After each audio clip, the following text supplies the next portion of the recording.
Mmm. Mm-hmm. That's so good.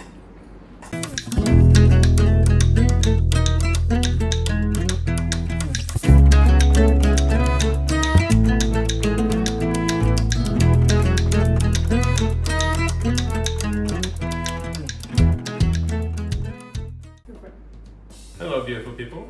Hello! And we're back. Today we went to market and this is the first dish we're gonna make. It's called Smothered Porkchops. It is. Yeah, it's a hometown classic of Claudia. We got our pork chops, apples, potatoes, onion, everything local sold at the market here. So, tell us about it.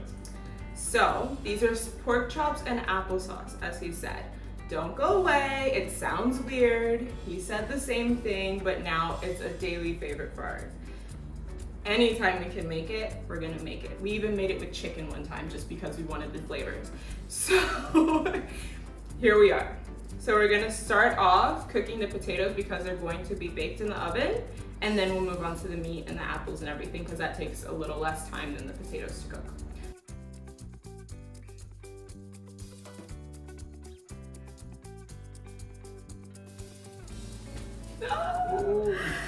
So, we're back. Everything's been moved away. So Erlen's gonna start by helping us do our mise en place for all the fruits and veggies while I go ahead and salt the pork to get it all ready for searing and beef. You ready? Yeah, sounds good. Let's go!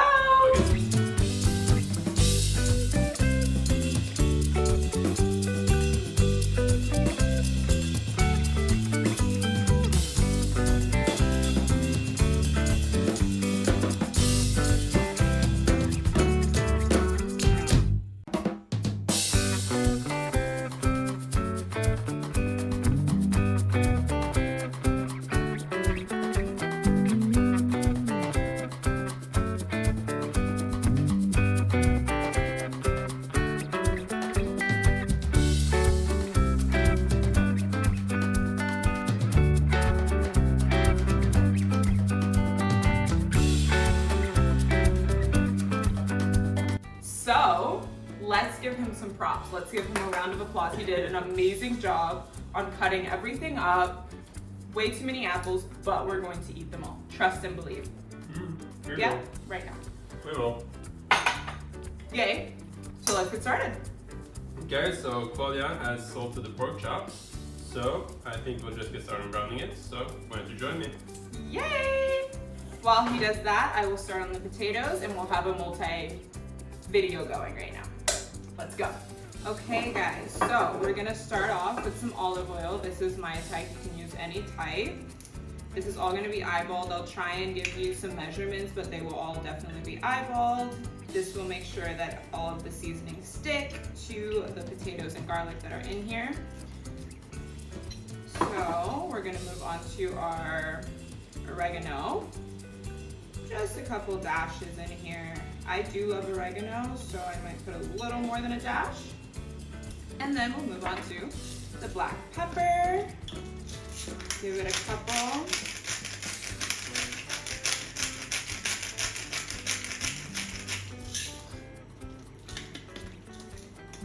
Give it a little chili powder. Just a little spice. And finally some salt. Super easy, super simple. And then we're gonna go ahead, mix it up. So we're gonna put on our trusty glove to go ahead and mix this up. We have all of our seasonings in here. If you want, add more or less, go for it. And we'll go ahead, make sure everything is touching the seasoning that's in there. Once you have that and everything seems fully coated, we can move it into our prepared pan with aluminum foil. Pour it in. Make sure you get all of it, every single piece of garlic, because the garlic really adds flavor and it adds another element to the dish. So you want to even it out, try and make it as flat as possible in the pan, and then we'll take it to the oven. Okay, and we're back over to the pan. So a little trick I want to show you to know whether your pan is hot enough. You take some water and just drizzle it in there. And you see the way it's just like dancing on the top, they're going all together. That's a good indicator that the pan is hot enough. Now just let that evaporate. There we go. Don't want to throw any oil in here while there's water, of course. No.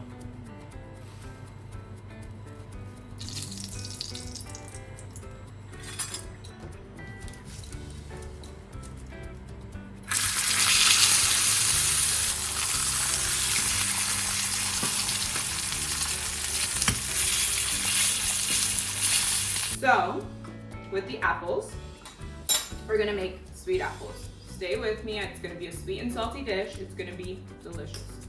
So, you're gonna make basically breakfast apples. I like to put a lot of cinnamon in them. And then I add some brown sugar. This will all, you can like add it in at different times during the cooking if you want it to be more syrupy versus more liquidy. It's all up to you. As long as the apples are soft in the end, you're ready to go. So we add a little bit of our brown sugar, and then we add some water. The water will help the sugar syrup form, along with helping the apples get softened and boil while this is happening. I usually let this boil until the water has drained out, because it doesn't matter if these apples get a little more mushy, because they're gonna go on top of everything and give it like a different texture. So once you have the brown sugar, the cinnamon, and the water, you can go ahead and mix it. Make sure everything is touching water. You can make it like flattened out into the water. I usually add enough water so that it covers the apples on the top. And then we can go ahead and put it on the stove. I put it on at around medium heat and just let it boil its way to the end. And it usually finishes once the potatoes and the pork chops are done. So it all happens at the same time. Okay, so let's get started. We're gonna start by putting in our onions. And once they get to the translucent stage, then you can go ahead and add your minced garlic. I only use one garlic. If you really like the garlic taste, then you can go ahead and use more. While these are cooking, you wanna go ahead and scrape the bottom to make sure that you get all the good stuff that the pork chops left behind while they were cooking. And we will just wait for these to get translucent and add a little color to them. Okay, so when it gets to about this stage, we'll go ahead and add our minced garlic. Let it get about 10 seconds in there.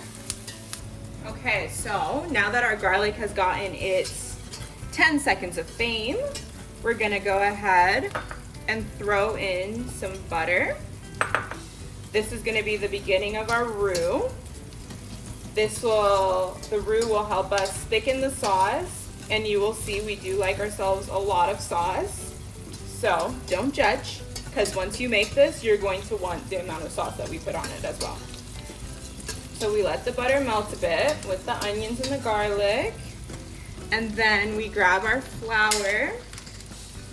And the amount of flour you put in will depend on how thick you're gonna want it. We do like more of a thick sauce in this house. So you add the flour gradually until sort of a paste forms in here.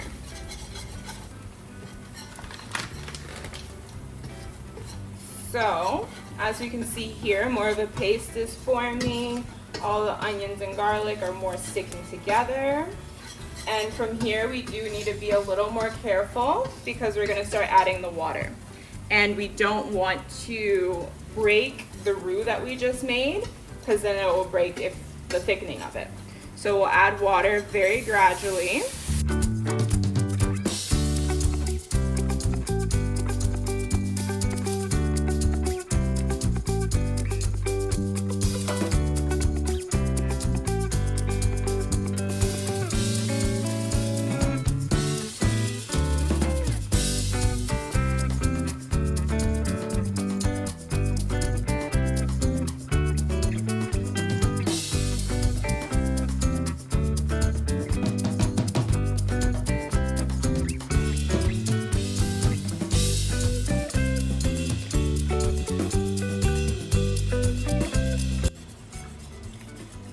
here we are with our sauce. If you want to thin it out more, add more water. If you want it thicker, you can go ahead and reduce it.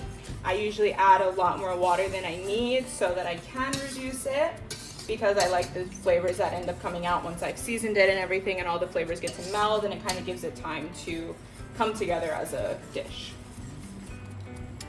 Okay, so I've let it sit and reduce a bit, and you see it's changed color to a little more of a beigey brown. That's all the flour getting browned within it. So at about this point, I like to start seasoning it so that it's able to reduce with the seasonings. Make them all blend in there nicely and be homogeneous. And then begin our tasting once it's reduced a little more. Because once it reduces, all the salt will be more concentrated. So then you'll actually get the flavors that you're looking for.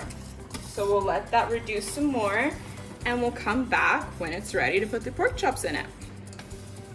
So let me go ahead and put my pork chops in. We're gonna make sure that they're covered in the sauce so that they cook all the way through and that they're yummy. And this that's left over on the plate, you bet you know where that's going. Right on in. All of the flavors do not go to waste. So we'll let this cook for a hot 5 minutes. The apples are almost finished. They're on their way down. They've reduced a bit. So now there's not as much water in it. This is kind of what I'm looking for, but I'll let it continue until I'm finished with the pork chops, just to get more of a syrupy feel to it.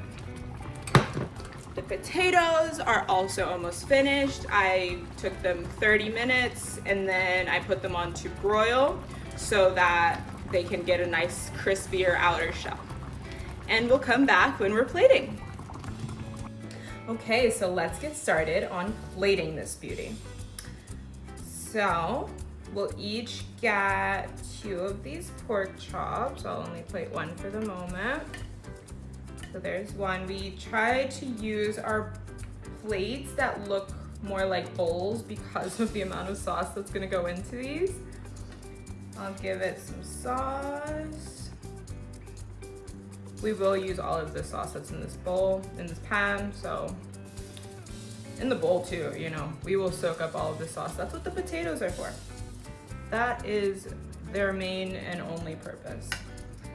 So we'll get some potatoes over on the other side with the garlic. There's another way that you can do the garlic with the exact same slices. But instead of doing them in the oven with the potatoes, you can go ahead and pan fry them. I think I lost one. We can go ahead and pan fry them if you want the crispy crunch. And then we will top it off with our apples. So we'll give a couple scoops of apples, and I like to put them on top because of the fact that it cuts through all the saltiness, all the different flavors, and it gives another, let's say, dimension. Let's be fancy. It gives another dimension to the entire dish. And there you have it. This is your final dish. Are you ready? Yeah. I've been like a vulture waiting for it to finish recording. Oh. But here we are, we're at the end. No cheers? Okay, it's in his mouth now. Cheers. Cheers. Mmm. Mm-hmm. That's so good. Absolutely love it. This is comfort food for me.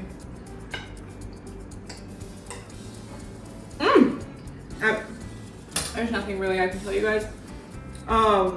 It is so good. It is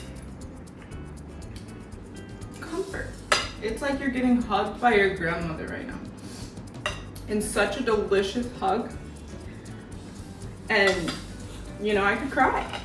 You know, the first time I tried this, I was really like freaked out about the apple in it. It works so well. Because all the other elements are salty, the apple brings them out more, believe it or not, but also brings its own flavors to the table. That works so well. Yay me, and yay you when you decide to make this. Ha det bra! Mm-hmm.